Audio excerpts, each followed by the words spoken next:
It's the greatest privilege of the job, isn't it? That actually what we're allowed to do, and it's a huge responsibility, is we have the opportunity to make a difference to the lives of those children we educate. And therefore, for me, the fundamental question, the great challenge, I call it the moral imperative of what we need to do in education, is always to this question: what world are we preparing our children for? Because if we can constantly explore the solutions to that question, of course the point is the answer is always changing, then what we can do is design and build an education system that meets what it is we have to do. It meets the moral imperative. And of course what we know is that the world that our children are going to be inheriting from us is vastly different from the world we live in. That, by the way, that's my son. Thank you. I know you're thinking he must look like his mother. Thank you for that too. I put a picture of him up there because, like a lot of us, you know, we work with young people in a professional capacity as teachers, as people involved and interested in education. One of the most important moments in my life was, of course, when I became a father for the first time, when I had my own children. It changed my perspective of my job, actually. And Andrew is my younger child. I'm going to tell you about my older child, my daughter, in a little while. You'll understand when I tell you about my teenage daughter why it is I now travel around the world and spend very little time at home. I can see people with teenage children are laughing because they know what I mean. So anyway, here's my son, right? Now, when my son started school a couple of years ago, my wife and I asked those kind of questions that all parents ask before we entrust other people with our children. You know, those incredibly powerful moments as parents that can't be underestimated, can they? You know, that moment where you hand the most important thing in your life over to somebody else. So they spend their vast waking hours being educated by other people. And that fundamental question starts to be asked around, certainly in our house it was, which was, what kind of person is Andrew going to become? What kind of a world is he going to inherit from us? What kind of person, what kind of mark is he going to make on the world? What are going to be his skills and his interests? What do you think he might end up doing with his life? And most importantly of all, how are the people that are going to be educating him going to make sure that he reaches his potential in whatever that future holds? So we started to ask that question around the time that this piece of information came into the public domain. Now, I'll kind of just dwell on this for a minute, but most people will be aware of this research and information, that somewhere around 80% of the jobs that are going to exist when my boy reaches adulthood don't yet exist. And of course, the interesting thing is, of course, there is a massive impact there in technological change. But globally in the last 2 years, we've also seen that it's as much about the economy and the global shift in economy that's going to have an impact on his working life. Now, I'm not convinced. I don't know how they reach a percentage of 80%. I'm not a mathematician, so I don't understand the statistics. But what I do know is the message is right. So we're educating children for a world none of us can anticipate.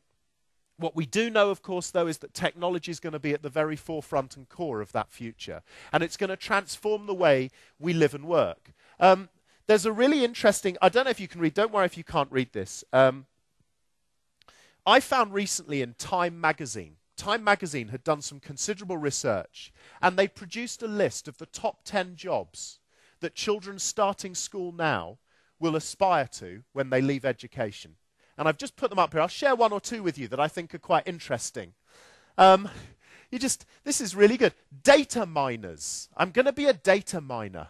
I've got an idea of, you know, those miners with the hats and the thing on a data. I'm going to be mining data with my pickaxe. Interesting. When Jeeves asked, just won't cut it, research gurus will be on hand to extract useful tidbits from mountains of data, looking at behavior patterns for marketeers. Right? This is interesting work. This is the future. So there's something there, for example, around the growth of the internet, which we already know is too big for any use anymore. There's too much information. Google is a horrendous tool if you think about it. If you type in any word to search for anything, you get at least 1.5 million opportunities to see what there is corresponding to that word. So there's going to be a whole new world where people will have the expertise to farm into that information for us. My favourite one is this one, narrowcasters. Right? Narrowcasters are people who are going to be experts in ambient commercials. They're going to have commercials on our television screens in cinemas where there'll be smells which will trigger an emotional reaction. This stuff's amazing. I look at it and think, whoa. I show this to my children and they go, of course. The one at the bottom's it, knowledge engineers. This one worries me. Knowledge engineers worries me. I'll read it to you for those that can't see it. Artificial intelligence brokers. Well, the only brokers I know are the financial ones, and look what chaos they've had. But anyway, artificial intelligence brokers will translate your expertise into software. The first thing that worries me is I'm not sure what my expertise is. So I'm wondering whether I'll just be deleted.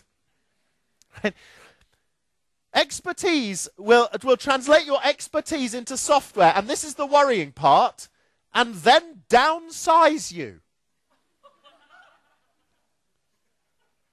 Thinking about it, that's not such a bad idea. That's a bit like, I've got this image, you see, because I don't understand the language. I don't understand the text. I'm thinking somebody's going to shrink me, right? But it's very interesting. The whole point for me here is that whatever we perceive, we look at this stuff and think, I don't even understand what that means. But actually, then we think, well, the world can't change that quickly.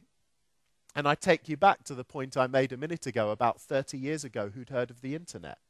There was a really interesting article I discovered from an American magazine called Popular Mechanics that was published in 1949. And the front page headline of Popular Mechanics magazine in 1949, which is 60 years ago, said, in the future, computers may weigh less than 1.5 tons. 60 years later, there's more computing power in a mobile phone than the 2 buildings of supercomputers that were built to first send man to the moon. So this is an interesting paradigm for us, isn't it, in education? If our job is to educate our children for the future, how on earth do we do that? And the interesting thing is we can be very worried about that, but our kids aren't, because they're already functioning in a world that is beyond the way we perceive, aren't they? My daughter is a classic example. We recently went to, do you have parents' evenings here where the parents come in and they talk to teachers about the progress children? Right, well, we went to my daughter's parents' evening recently. Now, my daughter is 14 years old. And we turned up at parents' evening. And we went to see all of our teachers. And the one teacher that we particularly were interested in seeing was the math teacher, the mathematics teacher. We were interested, you see, I'm a bit of a child. I don't take life too seriously. You may have noticed that already about me. I didn't want to see the math teacher because I thought math was the most important thing my daughter did. I wanted to see the math teacher because the math teacher had the best nickname in the whole school. See, I'm just so immature. His nickname was Santa Claus, which I thought was fascinating for a math teacher. So we sat, and actually the amazing thing was, we sat down opposite Santa Claus, and he looked just like Santa Claus. I thought, after all these years, I thought he exists. Here he is. But the difference was very clear, because the difference between him and the real Santa Claus was the fact that this chap had had a personality transplant.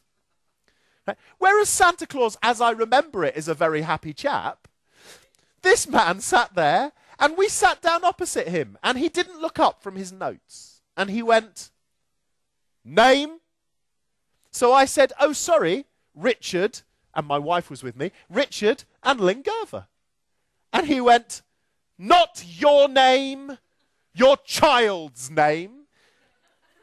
This was going to be a tough evening.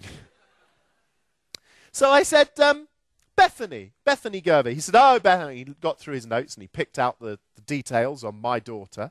Interesting, isn't it, that so many teachers today in this exam-obsessed world have to refer to data to know who your child is.